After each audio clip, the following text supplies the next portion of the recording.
ਪਿਆਰੇ ਵਿਦਿਆਰਥੀਓ, ਵਾਹਿਗੁਰੂ ਜੀ ਕਾ ਖਾਲਸਾ, ਵਾਹਿਗੁਰੂ ਜੀ ਕੀ ਫਤਿਹ। ਅੱਜ ਅਸੀਂ ਸਮੈਸਟਰ ਤੀਜੇ ਦਾ ਸਿਲੇਬਸ ਸ਼ੁਰੂ ਕਰਨ ਜਾ ਰਹੇ ਹਾਂ। ਥਿਊਰੀ ਦਾ ਪਹਿਲਾ ਸੈਕਸ਼ਨ ਏ, ਨਾਟਕ ਦਾ ਨਿਰਦੇਸ਼ਨ, ਸਿਧਾਂਤ ਤੇ ਵਿਹਾਰ। ਨਾਟਕ ਦਾ ਨਿਰਦੇਸ਼ਨ, ਇਸ ਦੇ ਬਾਰੇ ਜਾਣਕਾਰੀ ਲੈਣ ਲਈ ਪਹਿਲੇ ਨਿਰਦੇਸ਼ਕ ਬਾਰੇ ਜਾਣਨਾ ਬਹੁਤ ਜ਼ਰੂਰੀ ਹੈ। ਨਿਰਦੇਸ਼ਕ ਦਾ ਅਰਥ ਹੈ ਨਿਰਦੇਸ਼ਨ ਦੇਣ ਵਾਲਾ, ਭਾਵ ਅਭਿਨੈ ਕਰਨ ਦੀ ਜਾਂਚ ਤੇ ਜੁਗਤੀ ਦੱਸਣ ਵਾਲਾ।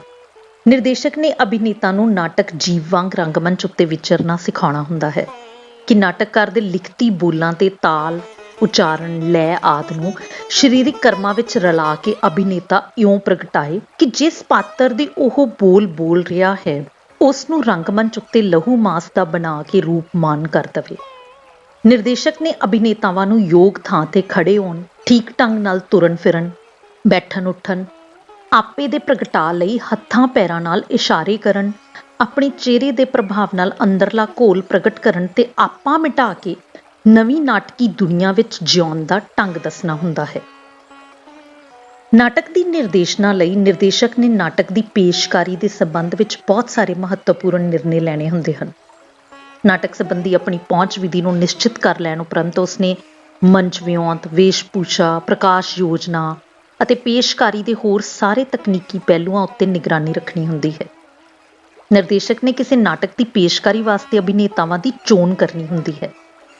ਨਿਰਦੇਸ਼ਕ ਜਾਣਦਾ ਹੁੰਦਾ ਹੈ ਕਿ ਕਲਾਕਾਰਾਂ ਦੀ ਠੀਕ ਚੋਣ ਨਾਟਕ ਦੀ ਸਫਲਤਾ ਵਿੱਚ ਬਹੁਤ ਵੱਡਾ ਹਿੱਸਾ ਪਾਉਂਦੀ ਹੈ।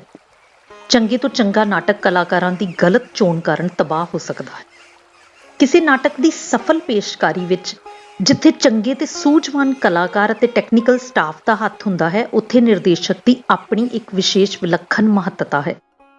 ਨਿਰਦੇਸ਼ਕ ਦਾ ਕਾਰਜ ਨਾਟਕ ਦੇ ਛੋਟੇ ਤੋਂ ਛੋਟੇ ਟੋਟੇ ਦੇ ਗੁਣਾਂ ਨੂੰ ਦਰਸ਼ਕਾਂ ਤੱਕ ਪਹੁੰਚਾਉਣ ਦਾ ਹੁੰਦਾ ਹੈ ਤੇ ਉਸਨੇ ਇਹ ਵੀ ਵੇਖਣਾ ਹੁੰਦਾ ਹੈ ਕਿ ਉਸਦੇ ਨਾਟਕ, ਉਸਦੇ ਜਿਹੜੇ ਐਕਟਰ ਨੇ, ਉਹਨਾਂ ਨੂੰ ਸੌਂਪੇ ਹੋਏ ਕਾਰਜ ਨੂੰ ਚੰਗੀ ਤਰ੍ਹਾਂ ਨਿਭਾਉਂਦੇ ਹਨ ਕਿ ਨਹੀਂ, ਸਗੋਂ ਨਾਟਕ ਦੇ ਸਮੁੱਚੇ ਪ੍ਰਭਾਵ ਨੂੰ ਵੀ ਦਰਸ਼ਕਾਂ ਤੱਕ ਪਹੁੰਚਾਉਂਦੇ ਹਨ ਅਤੇ ਤਕਨੀਕੀ ਕੰਟਰੋਲ ਰਾਹੀਂ ਉਭਾਰੇ ਗਏ ਪ੍ਰਭਾਵਾਂ ਤੋਂ ਵੀ ਪੂਰਾ ਲਾਭ ਉਠਾਉਂਦੇ ਹਨ।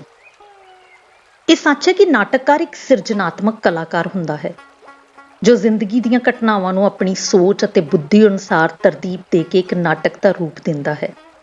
ਇਸ ਦੇ ਮੁਕਾਬਲੇ ਤੇ ਨਿਰਦੇਸ਼ਕ ਇੱਕ ਵਿਆਖਿਆਕਾਰ ਹੁੰਦਾ ਹੈ, ਕਿਉਂਕਿ ਉਹ ਨਾਟਕ ਦੀ ਸਕ੍ਰਿਪਟ ਤੋਂ ਸ਼ੁਰੂ ਹੋ ਕੇ ਉਸ ਦੇ ਡੂੰਘੇ ਅਰਥਾਂ ਦਾ ਵਿਸ਼ਲੇਸ਼ਣ ਦਰਸ਼ਕਾਂ ਸਾਹਮਣੇ ਪੇਸ਼ ਕਰਦਾ ਹੈ। ਨਾਟਕਕਾਰ ਕੋਲ ਥੀਏਟਰ ਦਾ ਪਦਾਰਥ ਹੁੰਦਾ ਹੈ ਜਿਸ ਦੇ ਆਧਾਰ ਤੇ ਥੀਏਟਰ ਪੈਦਾ ਹੁੰਦਾ ਹੈ ਤੇ ਨਿਰਦੇਸ਼ਕ ਇਸ ਪਦਾਰਥ ਦੀ ਮਹੱਤਤਾ ਤੋਂ ਜਾਣੂ ਹੁੰਦਾ ਹੈ ਤੇ ਬੜਾ ਚੁਕੰਨਾ ਹੋ ਕੇ ਨਾਟਕ ਦੇ ਪਦਾਰਥ ਨੂੰ ਸਿਆਣਪ ਤੇ ਸੂਝ ਨਾਲ ਦਰਸ਼ਕਾਂ ਤੱਕ ਪਹੁੰਚਾਉਂਦਾ ਹੈ। ਨਿਰਦੇਸ਼ਕ ਦੀ ਸਭ ਤੋਂ ਪਹਿਲੀ ਜ਼ਿੰਮੇਵਾਰੀ ਨਾਟਕਕਾਰ ਪ੍ਰਤੀ ਹੈ। ਉਸਨੂੰ ਨਾਟਕਕਾਰ ਦੁਆਰਾ ਸਿਰਜੇ ਗਏ ਵਾਤਾਵਰਣ, ਅਰਥ ਤੇ ਭਾਵਨਾਵਾਂ ਨੂੰ ਇਕਾਗਰ ਰੂਪ ਵਿੱਚ ਪ੍ਰਦਰਸ਼ਿਤ ਕਰਨਾ ਚਾਹੀਦਾ ਹੈ। ਨਾਟਕਕਾਰ ਨੇ ਇੱਕ ਖਾਸ ਕਹਾਣੀ ਨੂੰ ਵੱਖਰੇ-ਵੱਖਰੇ ਪਾਤਰਾਂ ਤੇ ਘਟਨਾਵਾਂ ਦੁਆਰਾ ਲਿਖ ਕੇ ਪੇਸ਼ ਕੀਤਾ ਹੁੰਦਾ ਹੈ। ਨਿਰਦੇਸ਼ਕ ਨੂੰ ਚਾਹੀਦਾ ਹੈ ਕਿ ਉਹ ਨਾਟਕਕਾਰ ਦੀਆਂ ਇੱਛਾਵਾਂ ਨੂੰ ਆਦਰ ਸਹਿਤ ਗ੍ਰਹਿਣ ਕਰੇ। ਨਿਰਦੇਸ਼ਕ ਦੀ ਨਾਟਕਕਾਰ ਪ੍ਰਤੀ ਜ਼ਿੰਮੇਵਾਰੀ ਦੇ ਨਾਲ-ਨਾਲ ਉਸ ਦੀ ਕਲਾਕਾਰ, ਟੈਕਨੀਕਲ ਸਟਾਫ ਤੇ ਦਰਸ਼ਕਾਂ ਪ੍ਰਤੀ ਜ਼ਿੰਮੇਵਾਰੀ ਦਾ ਵੀ ਪੂਰਾ ਮਹੱਤਵ ਹੈ। ਕਿਸੇ ਨਾਟਕ ਦੀ ਪੇਸ਼ਕਾਰੀ ਵਿੱਚ ਦਰਸ਼ਕ ਵੀ ਇੱਕ ਮਹੱਤਵਪੂਰਨ ਪਾਰਟ ਅਦਾ ਕਰਦੇ ਹਨ। ਨਾਟਕ ਤਾਂ ਹੀ ਸਫਲ ਮੰਨਿਆ ਜਾਂਦਾ ਹੈ ਜੇਕਰ ਦਰਸ਼ਕ ਸਟੇਜ ਤੇ ਦਰਸਾਏ ਜਾ ਰਹੇ ਕਾਰਜ ਨਾਲ ਇਕਸੁਰ ਹੋ ਕੇ ਆਨੰਦ ਮਾਣ ਸਕਣ। ਇਸ ਲਈ ਸਾਰੀ ਪੇਸ਼ਕਾਰੀ ਦੀ ਸਿਰਜਣਾ ਵਿੱਚ ਨਿਰਦੇਸ਼ਕ ਦਰਸ਼ਕ ਦੀ ਥਾਂ ਲੈਂਦਾ ਹੈ। ਉਹ ਪੇਸ਼ਕਾਰੀ ਦਾ ਹਰ ਪੱਖ ਦਰਸ਼ਕਾਂ ਦੇ ਸਥਾਨ ਤੇ ਖਲੋ ਕੇ ਵੇਖਦਾ ਹੈ। ਇਸ ਪ੍ਰਕਾਰ ਦਰਸ਼ਕਾਂ ਪ੍ਰਤੀ ਉਸ ਦੀ ਪਹਿਲੀ ਜ਼ਿੰਮੇਵਾਰੀ ਉਸ ਢੰਗ ਨੂੰ ਪੂਰੀ ਤਰ੍ਹਾਂ ਸਮਝਣ ਦੇ ਲਈ ਹੈ। ਨਾਟਕ ਨਿਰਦੇਸ਼ਨਾ ਦਾ ਕਾਰਜ ਬਹੁਤ ਸਾਰੀਆਂ ਯੋਗਤਾਵਾਂ ਦੀ ਮੰਗ ਕਰਦਾ ਹੈ। ਇੱਕ ਚੰਗੇ ਨਿਰਦੇਸ਼ਕ ਲਈ ਕਲਾਕਾਰ, ਆਲੋਚਕ, ਵਿਦਿਆਰਥੀ ਤੇ ਅਧਿਆਪਕ ਹੋਣਾ ਜ਼ਰੂਰੀ ਹੈ। ਹੁਣ ਤੱਕ ਇਹ ਨਿਸ਼ਚਿਤ ਕੀਤਾ ਜਾ ਚੁੱਕਾ ਹੈ ਕਿ ਕਿਸੇ ਵੀ ਨਾਟਕ ਦੀ ਪੇਸ਼ਕਾਰੀ ਲਈ ਨਿਰਦੇਸ਼ਕ ਦੀ ਹੋਂਦ ਜ਼ਰੂਰੀ ਹੈ। ਕਿਸੇ ਵੀ ਨਾਟਕ ਦੀ ਨਿਰਦੇਸ਼ਨਾ ਲਈ ਕੁਝ ਖਾਸ ਪੜਾਵਾਂ ਰਾਹੀਂ ਗੁਜ਼ਰਨਾ ਪੈਂਦਾ ਹੈ। ਕਿਤੇ ਜਾ ਕੇ ਨਿਰਦੇਸ਼ਕ ਆਪਣੇ ਜ਼ਿੰਮੇ ਲਏ ਨਾਟਕ ਦੇ ਕਾਰਜ ਨੂੰ ਨੇਪਰੇ ਚਾੜ ਕੇ ਸਫਲਤਾ ਹਾਸਿਲ ਕਰਦਾ ਹੈ। ਨਾਟਕ ਨਿਰਦੇਸ਼ਕ ਨੂੰ ਨਾਟਕ ਦੀ ਪੇਸ਼ਕਾਰੀ ਤੋਂ ਪਹਿਲਾਂ ਨਾਟਕ ਦੀ ਸਹੀ ਚੋਣ ਕਰਨੀ ਪੈਂਦੀ ਹੈ। ਜਿਸ ਪੱਧਰ ਤੇ ਦਰਸ਼ਕਾਂ ਲਈ ਨਾਟਕ ਖੇਡਣਾ ਹੈ, ਉਸ ਪੱਧਰ ਤੇ ਨਾਟਕ ਦੀ ਚੋਣ ਨਿਰਦੇਸ਼ਕ ਲਈ ਜ਼ਰੂਰੀ ਹੈ। ਇਸ ਸੰਬੰਧ ਵਿੱਚ ਇਹ ਕਹਿਣਾ ਮੁਨਾਸਿਬ ਹੋਵੇਗਾ ਕਿ ਜੇ ਨਾਟਕ ਕਿਸੇ ਰਿਪੈਟਰੀ ਲਈ ਖੇਡਿਆ ਜਾਣਾ ਹੈ ਤਾਂ ਉਹ ਉਸ ਵਿੱਚ ਮਿਲਣ ਵਾਲੀਆਂ ਸਾਰੀਆਂ ਸਹੂਲਤਾਂ ਨੂੰ ਵੇਖਦੇ ਹੋਏ ਕੋਈ ਵੀ ਚੰਗਾ ਨਾਟਕ ਚੁਣ ਸਕਦਾ ਹੈ। ਇਸ ਤਰ੍ਹਾਂ ਹੀ ਜੇਕਰ ਨਾਟਕ ਕਿਸੇ ਸਿੱਖਿਆ ਅਦਾਰੇ ਲਈ ਖੇਡਿਆ ਜਾਣਾ ਹੈ ਤਾਂ ਕੋਈ ਪ੍ਰਯੋਗਵਾਦੀ ਜਾਂ ਵਿਦਿਆਰਥੀਆਂ ਨੂੰ ਪ੍ਰੇਰਨਾ ਦੇਣ ਵਾਲਾ ਨਾਟਕ ਚੁਣ ਸਕਦਾ ਹੈ। ਸ਼ੌਂਕੀਆ ਨਾਟਕ ਮੰਡਲੀ ਵਾਸਤੇ ਨਾਟਕ ਖੇਡਣ ਲਈ ਨਿਰਦੇਸ਼ਕ ਨੂੰ ਕੋਈ ਅਜਿਹਾ ਨਾਟਕ ਚੁਣਨਾ ਚਾਹੀਦਾ ਹੈ ਜੋ ਆਮ ਲੋਕਾਂ ਦੇ ਪੱਧਰ ਦਾ ਹੋਵੇ ਤੇ ਉਸ ਦੀ ਪੇਸ਼ਕਾਰੀ ਵਿੱਚ ਆਉਣ ਵਾਲੀਆਂ ਸਮੱਸਿਆਵਾਂ ਦੇ ਬਾਵਜੂਦ ਸਫਲਤਾ ਨਾਲ ਖੇਡਿਆ ਜਾ ਸਕੇ। ਨਾਟਕ ਦੀ ਚੋਣ ਸਮੇਂ ਨਿਰਦੇਸ਼ਕ ਲਈ ਇਹ ਵੀ ਜ਼ਰੂਰੀ ਹੈ ਕਿ ਚੁਣੇ ਹੋਏ ਨਾਟਕ ਦੀ ਬੋਲੀ ਜਿੱਥੇ ਪਾਤਰਾਂ ਦੇ ਸੁਭਾਅ ਨਾਲ ਮੇਲ ਖਾਂਦੀ ਹੋਵੇ, ਉੱਥੇ ਦਰਸ਼ਕਾਂ ਨੂੰ ਵੀ ਚੰਗੀ ਤਰ੍ਹਾਂ ਸਮਝ ਆਉਣ ਵਾਲੀ ਹੋਣੀ ਚਾਹੀਦੀ ਹੈ। ਨਾਟਕ ਦੀ ਚੋਣ ਤੋਂ ਬਾਅਦ ਨਿਰਦੇਸ਼ਕ ਦਾ ਅਗਲਾ ਪੜਾਅ ਨਾਟਕ ਨੂੰ ਪੜ੍ਹ ਕੇ ਉਸ ਵਿਚਲੀ ਰਮਜ਼ ਨੂੰ ਸਮਝਣਾ ਹੈ। ਨਾਟਕਕਾਰ ਦੇ ਮਨੋਰਥ ਨੂੰ ਦਰਸ਼ਕਾਂ ਤੱਕ ਪਹੁੰਚਾਉਣਾ ਹੈ। ਉਸ ਨੂੰ ਕਈ ਵਾਰ ਪੜ੍ਹਦਾ ਹੈ ਤੇ ਘਟਨਾਵਾਂ ਦੀ ਤਰਤੀਬ ਬਾਰੇ ਸੋਚਦਾ ਹੈ। ਇਸ ਤੋਂ ਇਲਾਵਾ ਟੱਕਰ, ਸੰਕਟ ਤੇ ਸਿਖਰ ਬਾਰੇ ਆਪਣੀ ਰਾਏ ਬਣਾਉਂਦਾ ਹੈ। ਨਾਟਕ ਦੇ ਵਿਸ਼ੇ ਦੀ ਗਹਿਰਾਈ ਤੱਕ ਪਹੁੰਚ ਕੇ ਉਸ ਦਾ ਵਿਸ਼ਲੇਸ਼ਣ ਕਰਦਾ ਹੈ ਤੇ ਉਸ ਨੂੰ ਹਰ ਤਰ੍ਹਾਂ ਦੇ ਨਾਲ ਸਮਝਣ ਦੀ ਕੋਸ਼ਿਸ਼ ਕਰਦਾ ਹੈ। ਹਰ ਨਾਟਕ ਦੀ ਆਪਣੀ ਇੱਕ ਦੁਨੀਆ ਹੁੰਦੀ ਹੈ।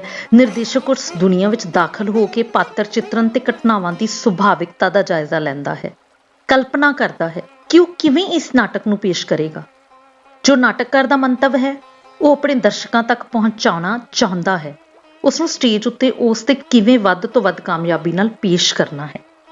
ਨਾਟਕ ਪੜ੍ਹਨ ਉਪਰੰਤ ਨਿਰਦੇਸ਼ਕ ਸਕ੍ਰਿਪਟ ਦੇ ਹਰ ਪਹਿਲੂ ਵੱਲ ਆਪਣਾ ਪੂਰਾ ਧਿਆਨ ਦੇ ਕੇ ਉਸ ਵਿਚਲੀਆਂ ਅੰਦਰੂਨੀ ਕੀਮਤਾਂ ਨੂੰ ਉਜਾਗਰ ਕਰਨ ਦੀ ਕੋਸ਼ਿਸ਼ ਕਰਦਾ ਹੈ। ਇੱਥੋਂ ਤੱਕ ਕਿ ਉਹ ਪਹਿਲ ਅਧਿਅਨ ਵਿੱਚ ਹੀ ਨਾਟਕ ਦੇ ਉਦੇਸ਼, ਢੰਗ, ਸਪੀਚ, ਪੈਟਰਨ, ਚਾਲ, ਤਾਲਮੇਲ ਸੰਬੰਧੀ ਆਪਣੇ ਵਿਚਾਰ ਬਣਾ ਲੈਂਦਾ ਹੈ। ਇਸੇ ਤਰ੍ਹਾਂ ਪਹਿਲੀ ਲੋੜ ਨਾਟਕ ਨੂੰ ਚੰਗੀ ਤਰ੍ਹਾਂ ਸਮਝਣ ਦੀ ਹੈ। ਉਸ ਉਪਰੰਤ ਹੀ ਨਿਰਦੇਸ਼ਕ ਨੂੰ ਨਾਟਕ ਬਾਰੇ ਅੰਤਿਮ ਫੈਸਲਾ ਕਰਨਾ ਚਾਹੀਦਾ ਹੈ, ਪਰ ਉਸ ਦਾ ਇਹ ਫੈਸਲਾ ਸਕ੍ਰਿਪਟ ਦੀ ਲੋੜ ਅਨੁਸਾਰ ਹੋਣਾ ਚਾਹੀਦਾ ਹੈ। ਇਸ ਵਿੱਚ ਸਕ੍ਰਿਪਟ ਦੀਆਂ ਅੰਦਰੂਨੀ ਕੀਮਤਾਂ ਸੁਰੱਖਿਅਤ ਰਹਿਣ। ਕਿਸੇ ਵੀ ਨਾਟਕ ਦਾ ਸਟਾਈਲ ਵੱਖਰਾ ਹੋ ਸਕਦਾ ਹੈ, ਪਰ ਉਸ ਦਾ ਜਿਹੜਾ ਮੂਲ ਉਦੇਸ਼ ਹੈ ਉਹ ਇੱਕ ਹੀ ਰਹਿਣਾ ਚਾਹੀਦਾ ਹੈ। ਅੰਤਰਮੁਖੀ ਵਿਆਖਿਆ। ਅੰਤਰਮੁਖੀ ਵਿਆਖਿਆ ਤੋਂ ਭਾਵ ਇਹ ਹੈ ਕਿ ਨਾਟਕਕਾਰ ਆਪਣੇ ਨਾਟਕ ਬਾਰੇ ਕੀ ਕਹਿੰਦਾ ਹੈ, ਜਾਂ ਅਜਿਹੀ ਵਿਆਖਿਆ ਜੋ ਨਾਟਕਕਾਰ ਕਿਤਾਬੀ ਰੂਪ ਵਿੱਚ ਪੇਸ਼ ਕਰਦਾ ਹੈ। ਇਸ ਵਿੱਚ ਨਾਟਕਕਾਰ ਦੁਆਰਾ ਦਿੱਤੀ ਗਈ ਵਿਸਤ੍ਰਿਤ ਵਿਆਖਿਆ ਆਉਂਦੀ ਹੈ। ਇਸ ਵਿੱਚ ਨਾਟਕਕਾਰ ਦੇ ਨਾਟਕ ਜਗਤ ਦੀ ਪੂਰਨ ਸਿਰਜਣਾ ਹੁੰਦੀ ਹੈ ਤੇ ਉਸ ਦੇ ਨਾਟਕ ਨੂੰ ਨਵ ਸਿਰਜਿਤ ਸੰਸਾਰ ਦਾ ਇੱਕ ਹਿੱਸਾ ਗਿਣਿਆ ਜਾਂਦਾ ਹੈ। ਇਸੇ ਤਰ੍ਹਾਂ ਬਾਹਰਮੁਖੀ ਵਿਆਖਿਆ ਤੋਂ ਭਾਵ ਹੈ ਕਿ ਨਿਰਦੇਸ਼ਕ ਤੇ ਦਰਸ਼ਕ ਦੁਆਰਾ ਸਿਰਜੇ ਗਏ ਸਾਂਝੇ ਸੰਸਾਰ ਤੋਂ ਹੈ, ਜਿੱਥੇ ਅੰਦਰੂਨੀ ਵਿਆਖਿਆ ਇਹ ਦੱਸਣ ਦੀ ਕੋਸ਼ਿਸ਼ ਕਰਦੀ ਹੈ ਕਿ ਨਾਟਕ ਦਾ ਅਰਥ ਕੀ ਹੈ। ਉੱਥੇ ਬਾਹਰਮੁਖੀ ਵਿਆਖਿਆ ਇਸ ਗੱਲ ਨਾਲ ਸੰਬੰਧਿਤ ਹੈ ਕਿ ਨਿਰਦੇਸ਼ਕ ਆਪਣੀ ਪੇਸ਼ਕਾਰੀ ਰਾਹੀਂ ਕੀ ਕਹਿਣਾ ਚਾਹੁੰਦਾ ਹੈ। ਨਾਟਕ ਦੀ ਸ਼ਬਦਾਵਲੀ, ਨਾਟ ਦੇ ਹੋਰ ਸੰਸਕਰਣ, ਨਾਟਕ ਦੀਆਂ ਹੋਰ ਪੇਸ਼ਕਾਰੀਆਂ, ਆਲੋਚਨਾ, ਵੱਖ-ਵੱਖ ਭਾਸ਼ਾਵਾਂ ਵਿੱਚ ਉਸ ਦਾ ਅਨੁਵਾਦ ਤੇ ਸਕ੍ਰਿਪਟ ਨਾਲ ਸੰਬੰਧਿਤ ਇਤਿਹਾਸਿਕ ਸੋਮੇ ਆਦਿ ਤੋਂ ਨਿਰਦੇਸ਼ਕ ਨੂੰ ਨਾਟਕ ਦੀ ਅਸਲ ਵਿਆਖਿਆ ਨੂੰ ਅੰਤਿਮ ਰੂਪ ਦੇਣ ਵਿੱਚ ਸਹਾਇਤਾ ਮਿਲਦੀ ਹੈ। ਜੇਕਰ ਨਿਰਦੇਸ਼ਕ ਇੱਕ ਯੋਗ ਸਮਝੇ ਤਾਂ ਉਹ ਕਲਾਕਾਰਾਂ ਦੇ ਟੈਕਨੀਕਲ ਸਟਾਫ ਨਾਲ ਵਿਚਾਰ ਵਟਾਂਦਰਾ ਕਰ ਸਕਦਾ ਹੈ। ਇਸ ਪ੍ਰਕਾਰ ਨਿਰਦੇਸ਼ਕ ਨੂੰ ਚਾਹੀਦਾ ਹੈ ਕਿ ਨਾਟਕ ਦੇ ਮੂਲ ਪਾਠ ਦਾ ਸਰਪੱਖੀ ਜਾਣੂ ਹੋਵੇ। ਨਿਰਦੇਸ਼ਕ ਨੂੰ ਨਾਟਕ ਦੀ ਸਫਲ ਪੇਸ਼ਕਾਰੀ ਲਈ ਬਹੁਤ ਸਾਰੇ ਹਾਲਾਤਾਂ ਵਿੱਚੋਂ ਗੁਜ਼ਰਨਾ ਪੈਂਦਾ ਹੈ।